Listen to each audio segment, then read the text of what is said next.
Good morning, YouTube. This is Don V with Truth Be Told, and we have a couple interesting news reports we'd like to share with you today.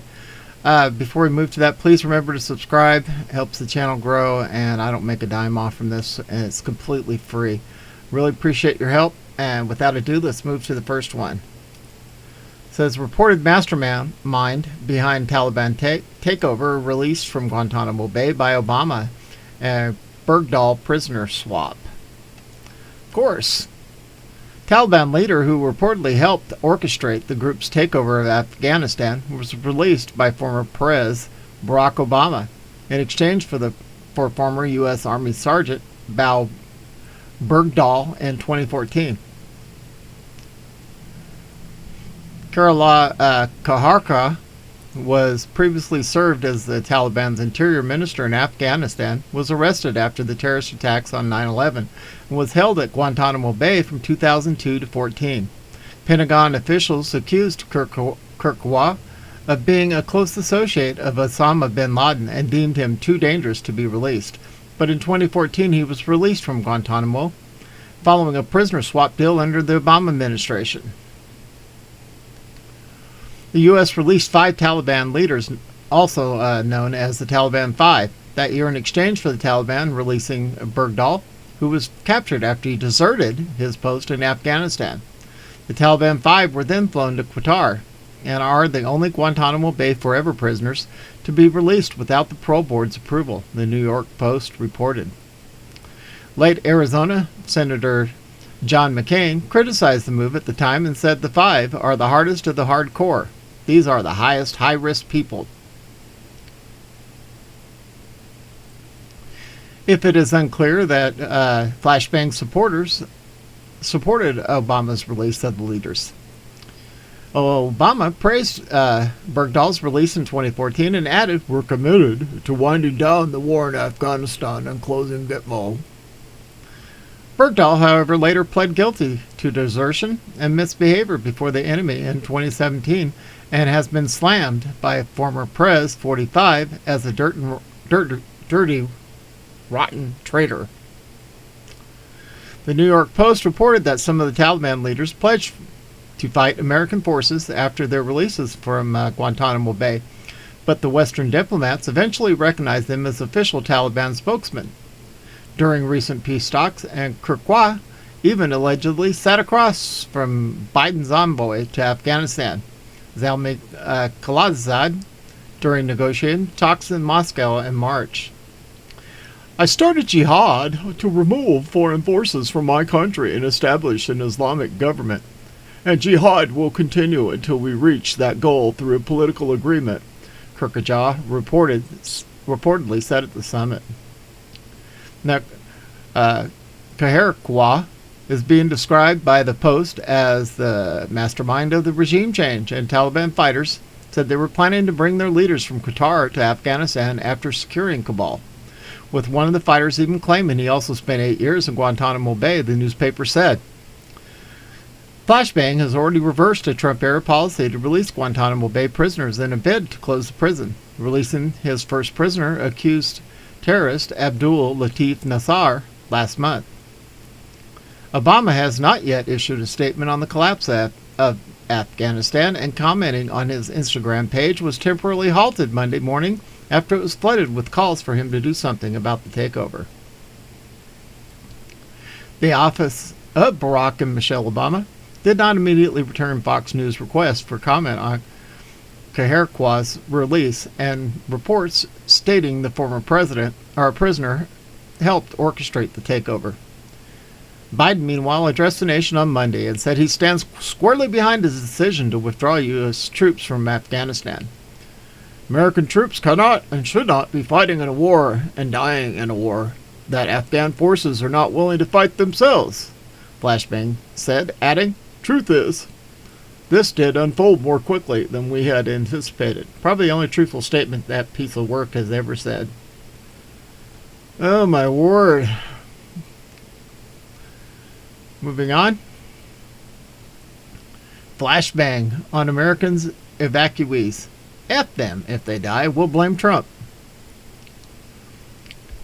As Kabul failed to the Taliban, the puppet Biden regime experienced its worst crisis to date. However, to contend with the U.S. military that has largely divorced itself from a criminal U.S. government masquerading as a legitimate body, and when Flashbang or the actors portraying him sought Defense Secretary Lloyd Austin's advice in matters involving the deteriorating crisis in Afghanistan, a powerless Austin conceded he had no control over the military and no answer on how to exfiltrate American citizens trapped behind enemy lines. Oh well, F them. If they die, we'll blame Trump, Flashbang said of Americans trapped in Afghanistan. The ambiguous blame Trump trope is an excuse for the deep state DS employs whenever it sees diminishing returns on its stranglehold on the citizenry. And Flashbang's failure to safeguard American lives drew sharp criticism from his media and political allies. So much so that Nancy Pelosi has begged Democrat lawmakers to stand behind Flashbang to prevent an exodus of DS support. As the Taliban retook province after province and American dominance in the region waned, Secretary of Defense Lloyd Austin reached out to his most recent nemesis, Marine Corps General and member of the Joint Chiefs of Staff, David H. Berger, pleading for military support in evacuating endangered Americans. You don't care about Americans. All you care about is saving face and protecting your handlers. You sold your soul, but you know what? We, the real Americans, will not let our brethren die. We've already made plans to get our people home, not because of you, and certainly not because of Flashbang, but because we care for American lives, General Berger reportedly lambasted Austin, according to a confidential source in the General's office. America will thank you, Austin replied. Don't pretend to represent America. You're concerned with popularity. I'm concerned with saving lives, General Berger replied. It was Berger and other Joint Chiefs of Staff who orchestrated the deployment of 6,000 troops to protect American lives, our sources said.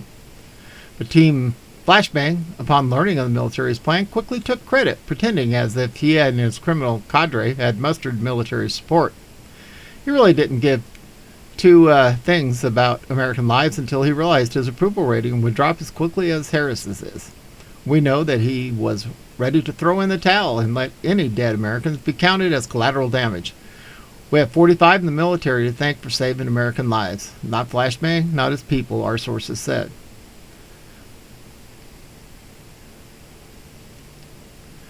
Interesting. A lot of alleged information there. And here's another one that says the same thing, basically. All right, moving on. On the Daily Mail, U.S. Capitol on lockdown after reports of bomb in pickup truck. Lawmakers are evacuated as cops call on negotiators to engage with the driver. Police were investigating a report of possible explosive device in a pickup truck outside the Library of Congress on Capitol Hill. Police are reportedly sending negotiators to engage with the man in the truck making threats. They have evacuated the area around the building and told lawmakers to shelter. The building is near the Capitol and Supreme Court, and police have also evacuated the Cannon House office building. Congress is on break this week. Of course they are. Police were investigating a report of a possible explosive device in a pickup truck outside the Library of Congress on Capitol Hill and have evacuated the area around the building. U.S. Capitol Police said officers were responding to a suspicious vehicle near the Library of Congress on Thursday morning. The building is near the Capitol and Supreme Court, and police have also evacuated the Cannon House office building. Congress is on break this week. Police are sending negotiators to engage with the man in the truck making the threat, according to the Communist News Network.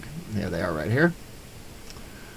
People are evacuated from James Madison Memorial Building Thursday morning after reports of a possible explosive device found in a pickup truck outside the Library of Congress. There's the SWAT team. Police were investigating a report of a possible explosive device in a pickup truck out of the Library of Congress on Capitol Hill and evacuated the area around the building. They keep repeating themselves. All right, moving on. The law enforcement officials said investigators were at the scene and working to determine whether the device was an operable explosive. The officials were not authorized to publicly discuss the matter and spoke on condition of anonymity. This is an active bomb threat investigation, the Capitol Police said on Twitter. Capitol Police asked anyone working on the Cannon congressional offices to leave and relocate to the neighboring Longworth building, while they had those in the Madison building bar themselves in their offices. This is horrible. The Jefferson Building, part of the Library of Congress, was also evacuated. House of Representatives and Senate are not in session.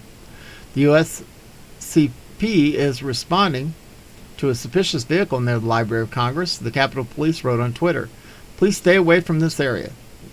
It comes months after a pipe bomb was left at the headquarters of the Democratic National Committee and the Republican National Committee in Washington a day before thousands of pro-Trump rioters stormed the U.S. Capitol in January. Oh, my word. Last but not least, on the Daily Caller, it says top House Democrat who fought to cancel rent made hundreds of thousands on rental properties. Look at this hag. New York Democrat Representative Carol Maloney staunchly advocated for a rent cancellation bill throughout 2020, but fell silent a year later when the bill came back up after a recent financial disclosure showed her potentially earning over $1.1 million in rent income. Maloney, the chair of the powerful House Oversight and Government Reform Committee, was once of the 30 co-sponsors of the Rent and Mortgage Cancellation Act, a bill that would have suspended such payments throughout the federal emergency declaration brought by the coronavirus pandemic. She persistently called on Congress to pass the bill in the final months before 2020 elections, though it had little chance of ever becoming law. In 2021, however, Maloney neither sponsored nor advocated for the bill's passage when it was reintroduced. Her financial disclosure filed Thursday showed that she earned between $171K and $1.167 million from 6 rental assets over the last year. The collective value of Maloney's properties fell between $3 million and $12 million, according to the disclosure. Maloney's office didn't respond to multiple requests for comment on whether her rental earnings contributed to her change in support for the bill. She represents New York City's Upper East Side and has served in Congress since '92. Maloney is not only a lawmaker who has profited from rental properties while calling for rental payments to be suspended. Democratic reps Rashida Tlaib of Michigan and Ayanna Pressley of Massachusetts collectively made as much as $65K from rentals last year, according to their financial disclosures that were first reported by Fox News. Unlike Maloney, however, Tlaib and Pressley co-sponsored the bill when it was reintroduced. Wow, wow, wow. That's all I can say about that. A lot of alleged information there. I don't know if I believe it or not. So I'll leave the links below. Everybody, you can take a look and see, make your own rational decision and decide what you believe and what you don't. At any rate, moving on. Of course, guys, do as I say, not as I do. The hell with you. I'm living fat on the American dollar, that's for sure.